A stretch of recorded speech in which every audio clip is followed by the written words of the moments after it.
நம்பிக்கை நம்பிக்கை நம்பிக்கை நம்பிக்கை இல்லாமல் நாளை இல்லை.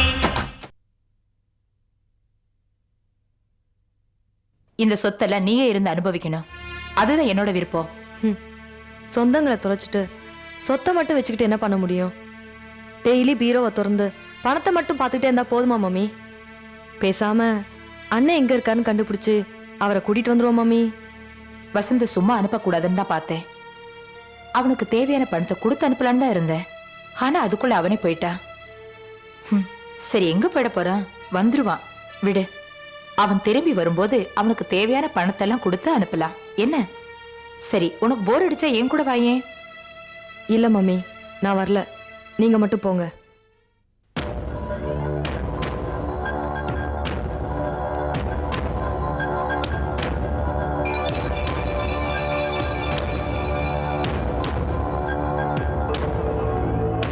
ज्येष्ठराजं ब्रह्मणां ब्रह्मणस्पद आनशृण्वन्नोदवे श्रीदसादनं ॐ महागणपतये नमः। त्र्यम्बकं यजामहे सुगन्धिं पुष्टिवर्धनं पूर्वारिघमिगवन्दना मृत्योर्मुच्ये जपामृधात् दीर्घायुष्यमस्तु दीर्घसुमङ्गली भवा।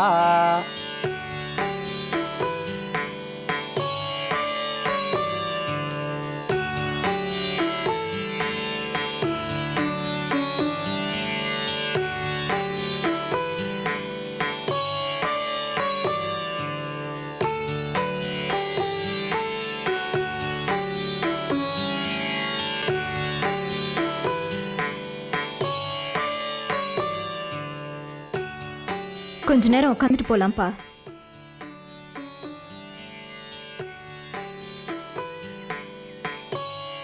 ஆண்டவனே,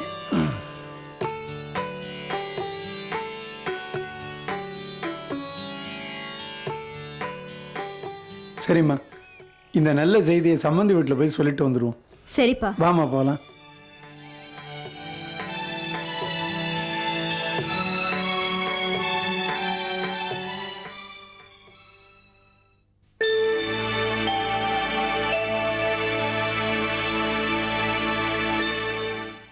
நில்லுங்க. எதுக்காக இங்க வந்தீங்க? உங்களையும் மாப்பிள்ளையும் பார்த்து ஒரு நல்ல செய்தி சொல்லிட்டு போலான்னு வந்தோம். நல்ல செய்தியா? என்ன அது? மாப்பிள்ளை எங்கம்மா? வந்த விஷயம் என்ன? முதல்ல அதை சொல்லுங்க. ஏன் இப்படி கோர்ட்ல நிக்க வச்சு கேள்வி கேட்குற மாதிரி கேட்குறீங்க? நீங்க கோவப்படுற அளவுக்கு நாங்க ஒன்றும் தப்பு பண்ணலையே. உங்களை பார்த்துட்டு போலான்னு தானே வந்தோம். வந்த விஷயத்த சொல்லிட்டு இடத்த காலி பண்ணுங்க. ஒரு சந்தோஷமான செய்தியை சொல்லிட்டு போகலான்னு வந்தோம். மனசு சங்கடப்படுற மாதிரி பேசுறீங்களேம்மா. என்னன்னு சொன்னாதானே அது சந்தோஷமான விஷயமா சங்கடமான விஷயமான்னு தெரியும். அப்பா வாங்க போலாம். நாம் இங்க வந்திருக்கவே கூடாது. இருமா, மாப்பிள்ளையை பார்த்துட்டு போகலாம். உன் பொண்ணுதான் அவசரப்படுறாள்ல, கிளம்பு. அம்மா, உங்களுக்கு பேரப்புள்ள பிறக்க போகுதும்மா. வாழ்க்கையில் பொண்ணுக்கோ பையனுக்கோ கல்யாணம் நடந்தா கூட கிடைக்காத சந்தோஷம் பேரப்புள்ள பிறக்கும் போது கிடைக்கும்னு சொல்லுவாங்க. அதனால தான்மா உங்களையும் மாப்பிள்ளையும் பார்த்து இந்த சந்தோஷமான செய்தியை சொல்லலான்னு வந்தோம். ஒரு பொண்ணு தாய்மை பேர் அடைஞ்சா உடனே அதை தம் புருஷன்கிட்டையும் பெத்த தாய்கிட்டையும் சொல்லி சந்தோஷப்படணும்னு நினைப்பா. ஜெயந்திக்கு தாய் இல்லை, நீங்க தாம்மா தாயாயிருந்து அவளை பார்த்துக்கணும். என்னம்மா பேசாம இருக்கீங்க? உன் பொண்ணை பத்தி மத்தவங்க யாரும் பேசிடக்கூடாதுன்னு தான் பாக்குறேன். என்னம்மா சொல்றீங்க? உன் பொண்ணு புருஷனை விட்டு தனியா போய் எத்தனை நாள் ஆச்சு? இப்போ உண்டாயிருக்கான்னு சொன்னா கர்ப்பத்துக்கு யார் காரணம்னு சந்தேகம் வர்றது ஏற்கதானே?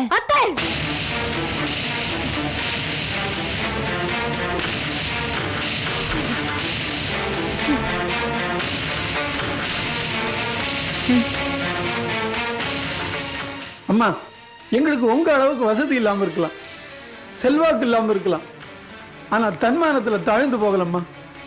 நீங்க இப்ப கேவலமா பேசுறீங்களே, அது வேற யாரும் இல்ல, உங்க மருமகளை, உங்க பையனோட மனைவிய. யாரையும் தூக்கி எறிஞ்சு பேசுறதுக்கு 5 நிமிஷம் ஆகாதுமா. ஆனா அதனால அவங்க மனசு என்ன பாடுபடுன்னு கொஞ்சமாவது நினைச்சு பாக்குறீங்களா? எதையும் நினைச்சு பார்க்க எனக்கு நேரம் இல்ல. உங்களாலதான் எல்லாம் தப்பு தப்பா நடந்து போச்சு. என் கண் முன்னாடி நிக்காம போயிடுங்க. அப்பா, அவங்க இந்த அளவுக்கு கேவலமா பேசிட்டு இருக்காங்க, நீங்க அவங்க கிட்ட போய் பேசிட்டு இருக்கீங்களே. சரி, அவர் எங்க? இருக்காரா? அவன் இல்ல, எங்க போயிருக்காரு? வெளிநாட்டுக்கு போறேன்னு சொன்னான். வெளிநாட்டுக்கா? என்கிட்ட சொல்லாம போக மாட்டாரே. என்கிட்டயே சொல்லாம போயிட்டான்.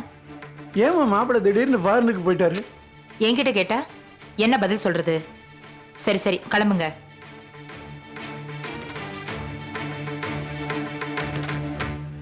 கவலைப்படாதம்மா, வா.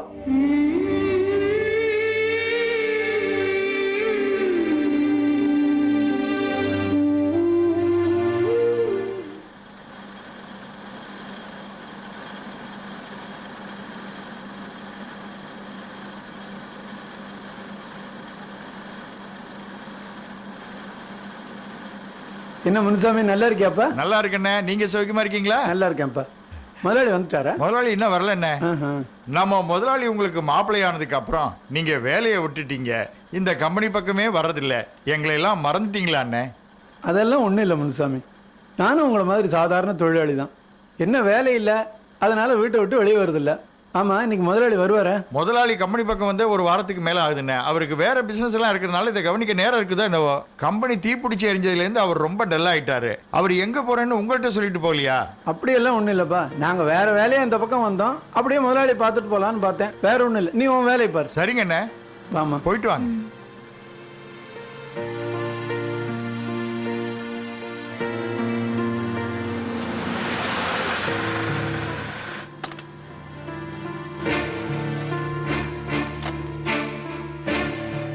அப்பா, அண்ணி வராங்க. அவங்க ஏதாவது தப்பா பேசினா கூட நீங்க எதுவும் பேசாதீங்க. நான் ஏம்மா பேச போறேன்? பேச வேண்டிய நேரத்திலேயே நான் பேசல. அண்ணி,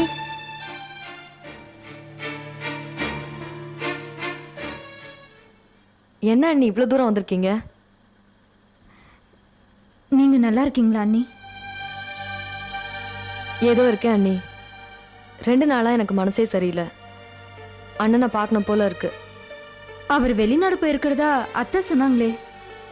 அதெல்லாம் ஒன்றும் இல்லை அண்ணி. மம்மிக்கும் அண்ணனுக்கும் மன வருத்தம் இருந்தது. மம்மி அண்ணனை என்னெல்லாமோ பேசிட்டாங்க. அன்னைக்கு நைட் வீட்டை விட்டு போனவர் தான் மறுபடியும் வீட்டுக்கு வரவே இல்லை. அப்படியாம்மா? அம்மாவும் பிள்ளையும் பிரிஞ்சு போற அளவுக்கு அப்படி என்ன மன வருத்தம்? தெரியல மாமா, எனக்கு எதுவுமே புரியல. மம்மி அண்ணன்கிட்ட சண்டை போட்டது எனக்கே பிடிக்கல. அப்படின்னா அவர் வெளிநாடு போயிருக்கிறதா அத்தை சொன்னது அது உண்மை இல்லை அண்ணி. அண்ணன் இப்போ எங்கே இருக்காரு, எப்படி இருக்காருன்னு எனக்கு எதுவுமே தெரியல. அண்ணனை நினச்சா எனக்கும் பயமா இருக்கு அண்ணி. ஒருவேளை கம்பெனிக்கு வந்திருப்பாருன்னு தான் நானும் பார்க்க வந்தேன். எனக்கு என்னமோ ரொம்ப பயமா இருக்கு அண்ணி. அண்ணனுக்கு மனசு கஷ்டமா இருந்தா பேசாம உங்க வீட்டுக்காவது வந்திருக்கலாம். அதை விட்டுட்டு மனசு வெறுத்து எங்கேயோ போயிட்டாரு போல இருக்கு. இந்த கம்பெனியில் எவ்வளவோ பிரச்சனைகள் வந்திருக்கு, அதையெல்லாம் மாப்பிள்ளை எவ்வளவு சாமர்த்தியமா சமாளிச்சிருக்காரு. ஆனா இன்னைக்கு அவருக்கு ஒரு பிரச்சனைன்னு வந்தப்போ நாம யாருமே உதவி பண்ணாம போயிட்டோமேம்மா. நீங்க கவலைப்படாதீங்க மாமா. அண்ணன்னு நினைச்சா எனக்கும் பயமா தான் இருக்கு. எப்படியும் 2 நாள்ல நல்லபடியா வந்துருவாருன்னு நினைக்கிறேன். அண்ணி, நீங்க பயப்படாம இருங்க. எனக்கு ஒண்ணுமே புரியலம்மா.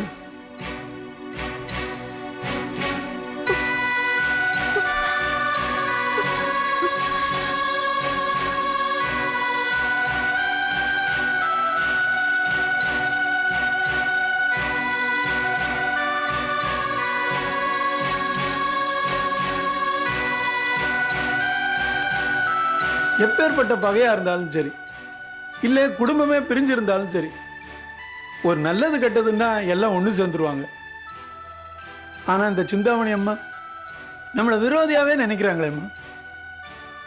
எவ்வளோ ஒரு சந்தோஷமான செய்தியை சொல்ல போனோம். பொதுவாக பேரப்புள்ள பிறக்க போகுதுன்னா எல்லாரும் எவ்வளோ சந்தோஷப்படுவாங்க.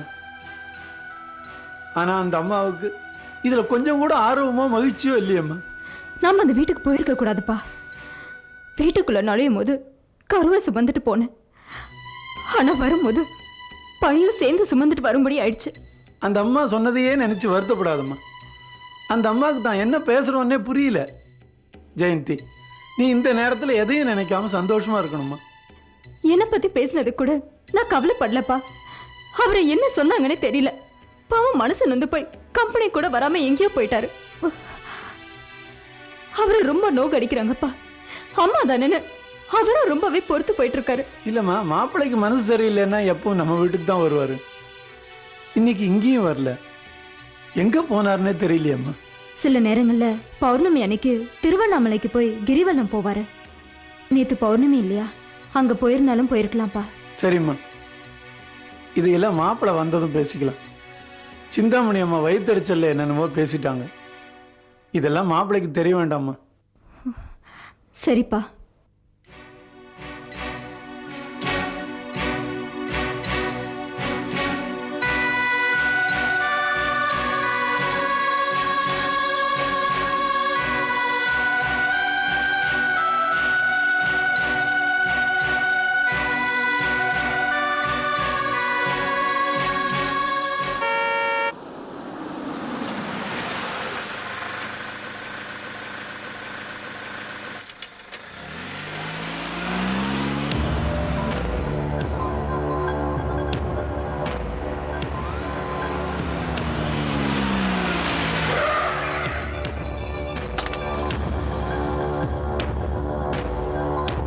வணக்கம்.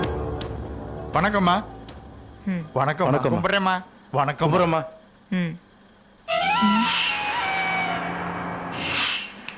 அம்மா.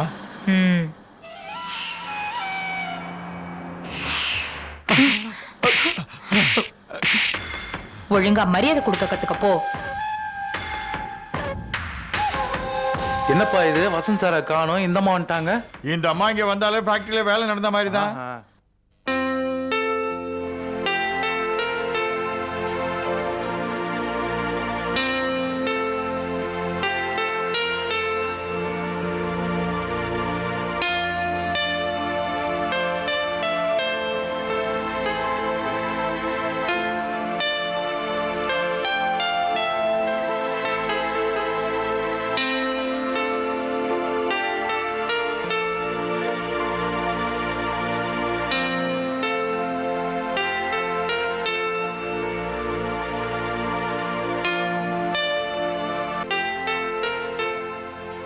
எழுந்துருமா. நீங்க எங்கேயாவது ஒர்க் பண்றீங்களா இல்ல ஹவுஸ் ஒய்ஃபா? டீச்சரா ஒர்க் பண்ணிட்டு இருந்தேன், இப்போ விட்டுட்டேன் டாக்டர். சரி வாங்க.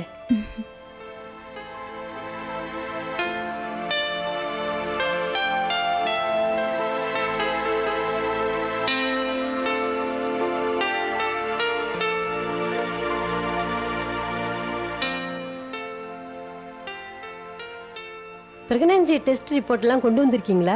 இருக்கு டாக்டர்.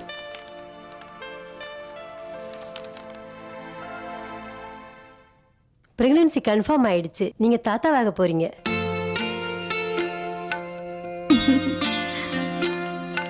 ஜெயந்திக்கு இது முதல் குழந்தைங்கிறதுனால ரொம்ப ஜாக்கிரதையா பாத்துக்கணும். முதல் 3-4 மாசம் வரைக்கும் கஷ்டமான எந்த வேலையும் செய்யக்கூடாது. புரியுதா? நல்ல கவனமா உடம்ப பாத்துக்கணும். டாக்டர், பயப்படுற மாதிரி எதுவும் இல்லையே? அப்படின்னு சொல்ல முடியாது. ஜெயந்திக்கு கர்ப்பப்பை ரொம்ப வீக்கா இருக்கு, ரொம்ப அனிமிக்கா இருக்கிறாங்க. அதுக்காக நீங்க ஒன்றும் பயப்பட வேண்டியதில்லை. அபாஷன் ஆகாம கொஞ்சம் கவனமா பாத்துக்குங்க. ஏன்னா ஜெயந்தியுடைய உடல்நிலையை பார்க்கும்போது இந்த ஒரு குழந்தைக்கு மேல பெத்துக்க முடியாத மாதிரி இருக்கு.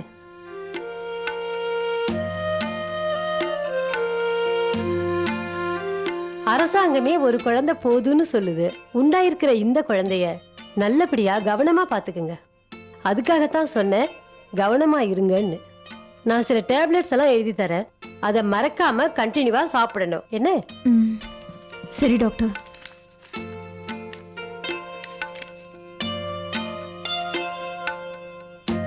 அடுத்த செக்கப்புக்கு எப்போ டாக்டர் வரணும்? அடுத்த வாரம் வாங்க. வாரம் வாரம் வந்து செக்அப் பண்ணிக்கணும். சரியா? வரேன் டாக்டர். சரி வாங்க. வரோம். மெதுவா மாமா.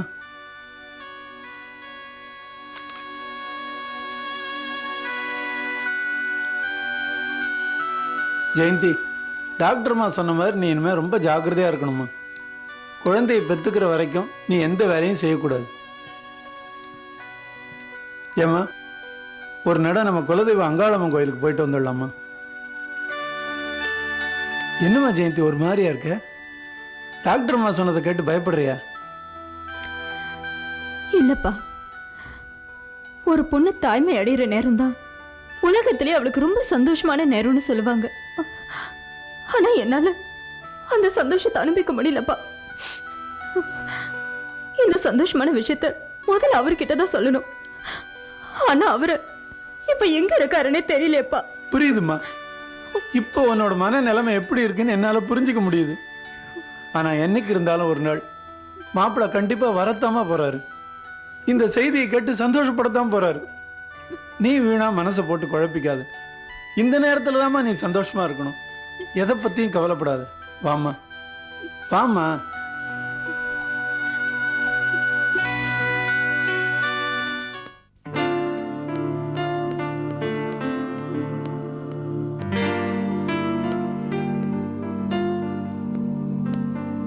Madam, Chintamani group of companies அக்கௌண்ட்ஸை சீஸ் பண்ண சொல்லி கோர்ட் ஆர்டர் வந்திருக்கு. நீங்க போலாம். Okay madam.